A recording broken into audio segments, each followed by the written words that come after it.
Assalamualaikum warahmatullahi wabarakatuh. Alhamdulillah wassalatu wassalamu ala Rasulillah wa ala alihi wa sahbihi wa mawalah.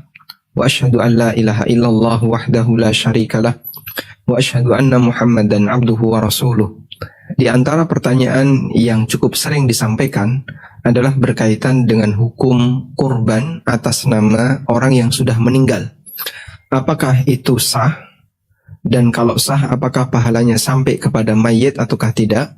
Insya Allah di kesempatan kali ini kita akan membahasnya dengan melihat sudut pandang dari pendapat 4 madhab. Baik, berikut adalah keterangan yang disampaikan oleh para ulama. Kurban atas nama orang yang sudah meninggal menurut 4 madhab.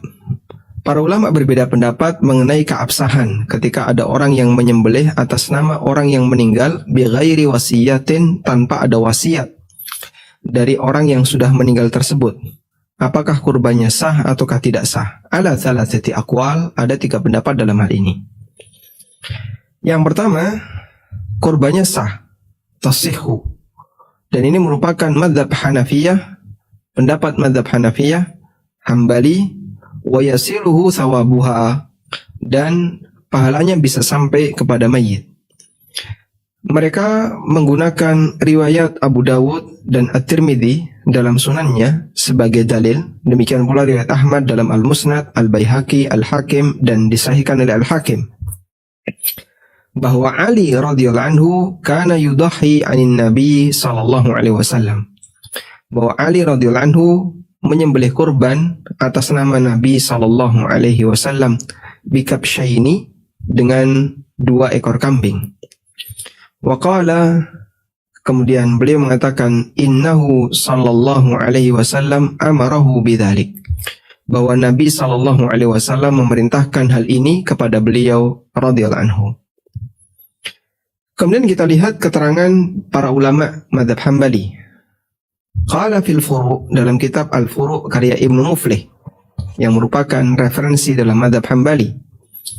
Wa ikhtara syekhuna tafdil al-udhiyati 'ala al-mayyit 'an as-sadaqah bi thamaniha. Guru kami, wallahu alam, bisa jadi yang dimaksud adalah Syekhul Islam Ibnu Taimiyah, yang itu merupakan gurunya Ibnu Muflih, bisa juga syekh yang lain, wallahu alam. Wa ikhtara syekhuna, guru kami memilih pendapat bahwa berkorban atas nama mayit lebih afdal dibandingkan sedekah senilai hewan kurban dengan uang atas nama mayit. Ini keterangan Ibnu Muflih dalam kitabnya Al-Furu'. Wa qala sahibul Iqna, dan penulis kitab Al-Iqna fi fiqhi Al-Imam Ahmad bin Hanbal karya Al-Hajjawi rahimahullah, beliau mengatakan, wa qala ghairuhu, para ulama mengatakan, wa dhabhuha walau an mayyitin afdalu minas sadaqah bi thamaniha wa kadza al-hadyu. Menyembelih hewan atas nama mayit itu lebih afdal daripada sedekah dengan menggunakan uang senilai hewan tersebut. Sehingga misalnya kambing senilai 3 juta, mana yang lebih afdol, sedekah 3 juta ataukah berkurban dengan seekor kambing yang harganya 3 juta? Dalam mazhab Hambali dikatakan berkorban atas nama mayat lebih afdol daripada sedekah senilai 3 juta. Baik, alasan Hambali dengan membandingkan dengan sedekah, karena ulama sepakat bahwa sedekah atas nama mayat itu sah. Sedekah atas nama mayit itu sah. Berarti seharusnya kurban atas nama mayit juga sah. Bahkan kata Hambali, lebih afdal kurban atas nama mayit daripada sedekah atas nama mayit. Ini pendapat mazhab Hambali. Sekarang kita beralih ke pendapat yang kedua. Atsani, pendapat yang kedua. La tasihhu, tidak sah berkurban atas nama mayit illa idza awsa bihal mayyit, kecuali jika mayit pernah berwasiat sebelum dia mati. Wa huwa madhhab Syafi'iyah, dan ini merupakan pendapat mazhab Syafi'iyah. Imam An-Nawawi rahimahullah dalam kitabnya Al-Minhaj mengatakan, wala tadhiyata 'anil ghairi bi ghairi idnihi. Tidak boleh berkorban atas nama orang lain tanpa seizin orang itu. Saya tidak boleh berkorban atas nama A atau atas nama B tanpa seizin A atau B. Ini dalam mazhab Syafi'iyah. Sebab ibadah kurban itu ibadah yang harus ada niat dari orang yang berkorban. Sehingga kalau saya berkorban atas nama A, atas nama B, sementara yang bersangkutan tidak tahu, dalam arti saya tidak pernah minta izin kepadanya, maka kurban seperti ini tidak sah atas nama orang tersebut. Kemudian beliau melanjutkan, wala an mayyitin illam yusi biha. Demikian pula kurban tidak sah atas nama mayyit illam yusi biha, jika dia tidak pernah berwasiat untuk berkurban. Demikian keterangan An-Nawawi dalam kitab Al-Minhaj. Baik, sehingga dalam mazhab Syafi'iyah, kurban atas nama orang yang sudah meninggal tanpa melalui wasiat hukumnya tidak sah. Selanjutnya kita beralih ke pendapat yang ketiga. Pendapat yang ketiga, tukrah, hukumnya makruh. Wa huwa madhabul Malikiyah, dan ini merupakan pendapat madhab Malikiyah. Al-Imam Khalil rahimahullah, ulama Malikiyah, mengatakan dalam Mukhtasar Al-Khalil ketika menyebutkan al-makruhat, hal-hal yang dimakruhkan fil udhiyah saat berkorban, dinyatakan wa kuriha juzzu sufiha wa fi'luha 'anil mayyit. Di antara yang dimakruhkan untuk dilakukan ketika berkorban adalah wa fi'luha 'anil mayyit, disembelih atas nama orang yang sudah meninggal.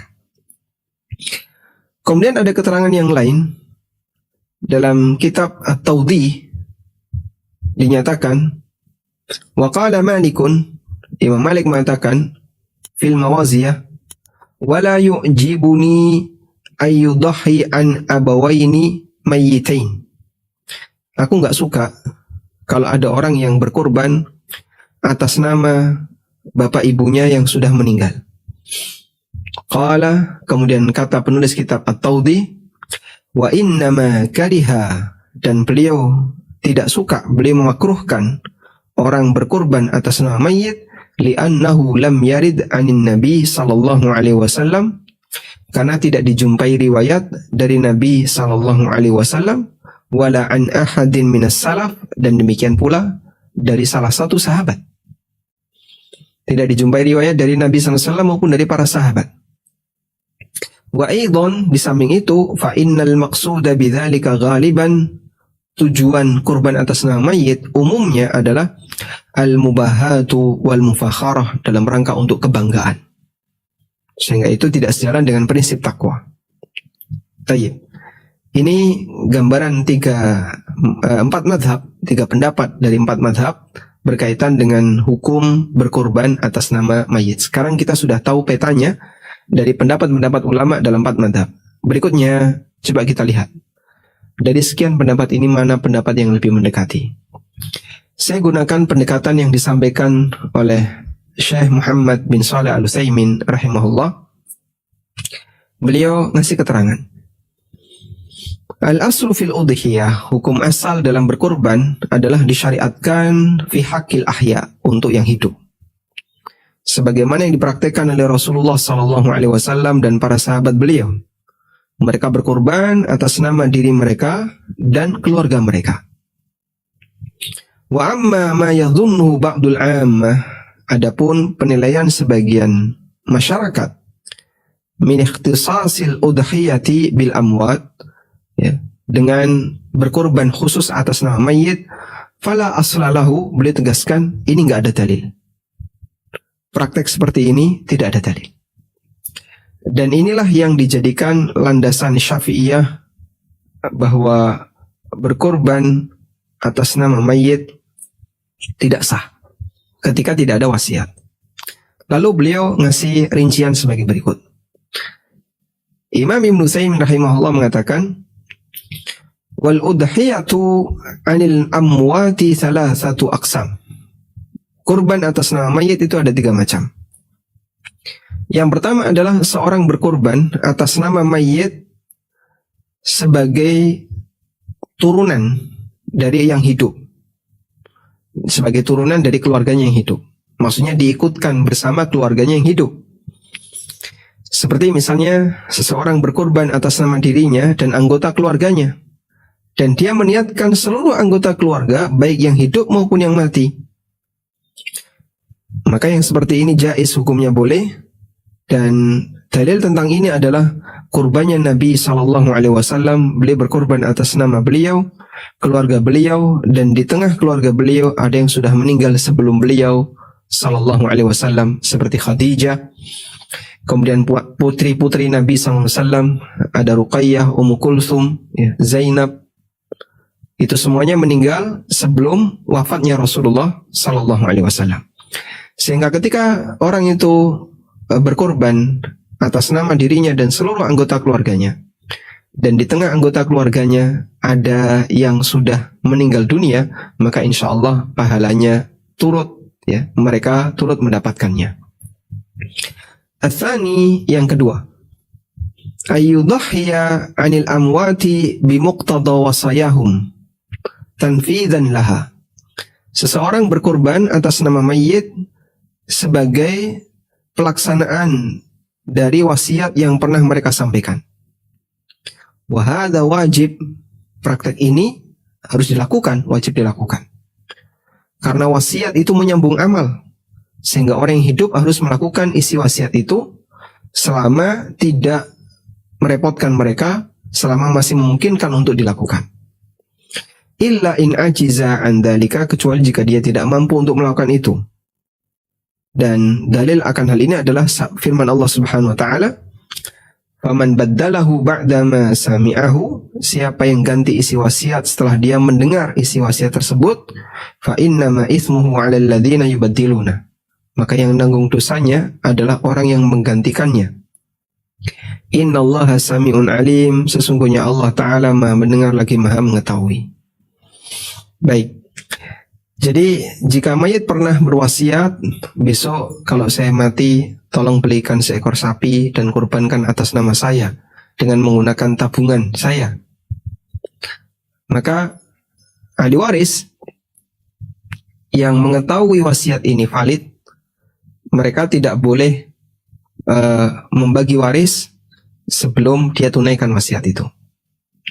Sehingga dia harus belikan seekor sapi dengan harta mayit, kemudian dikorbankan atas nama mayit sebagai bentuk wasiat. Dan wasiat itu aslinya adalah amal mayit, karena wasiat itu menyambung amal. Tsalis, yang ketiga, seorang berkorban atas nama mayit tabarru'an mustaqillina 'anil ahya, dalam rangka untuk mengirim pahala kepada mayit tanpa melibatkan orang yang hidup. Misalnya dia menyembelih atas nama ayahnya, menyembelih kurban mustaqillah, sendiri untuk ayahnya saja, sehingga ini seekor kambing untuk bapak saya, atau untuk ibunya saja yang sudah meninggal, mustaqillah, sendiri tanpa melibatkan yang lain. Baik, apakah seperti ini boleh? Tadi ada khilaf di antara para ulama. Fahadi jaizun, dan ini hukumnya boleh menurut mazhab Hambali. Wa qad nassa fuqaha'ul Hanabilah, dan ini ditegaskan oleh para ulama Hambali bahwa pahalanya bisa sampai kepada mayit dan bisa dimanfaatkan oleh mayit. Analoginya adalah sama sebagaimana sedekah atas nama mayit. Lalu boleh kasih komentar. Namun menurut kami, mengkhususkan kurban atas nama mayit itu bukan sunnah. La nara, kami menganggap bahwa mengkhususkan kurban atas nama mayit itu bukan sunnah.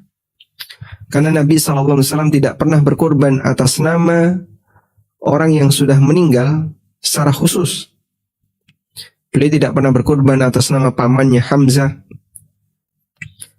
padahal Hamzah termasuk di antara kerabat yang sangat dekat dengan Rasulullah SAW, atau atas nama putra-putra beliau yang sudah meninggal sebelum beliau. Mereka adalah 3 putri beliau yang sudah menikah dan 3 anak laki-laki yang masih kecil-kecil. Wala an zaujatihi Khadijah, beliau juga tidak pernah berkorban atas nama istri beliau Khadijah. Padahal Khadijah adalah wanita yang sangat dicintai oleh Rasulullah SAW. Dan tidak dijumpai riwayat dari para sahabat. Fi ahdihi, di zaman beliau, ada salah satu di antara sahabat, tidak dijumpai riwayat dari satu pun di antara sahabat di mana mereka berkorban atas nama orang yang sudah meninggal. Baik. Sehingga di sini kami ulang bahwa kurban atas nama mayit itu ada 3 jenis ya. Yang pertama, diikutkan dengan orang yang hidup seperti tadi. Bismillah Allahu Akbar, ini kurban atas nama diriku dan seluruh anggota keluargaku. Dan salah satu di antara anggota keluargaku ini ada yang meninggal dunia, maka insya Allah yang meninggal juga turut mendapatkan pahalanya. Yang kedua, berkorban atas nama mayit sendirian karena wasiat. Ini hukumnya wajib untuk ditunaikan selama orangnya mampu. Ukuran mampu adalah mayit meninggalkan harta yang cukup melebihi dari nilai 2/3 sisa ketika dipakai untuk menunaikan wasiatnya. Sehingga kalau di situ adalah kurban wasiat, jika di situ adalah kurban wasiat, maka harta peninggalan harus cukup untuk membeli kurban wasiat dengan menyisakan 2/3 harta. Jadi misal ya, misal harga sapi 20 juta. 20 juta.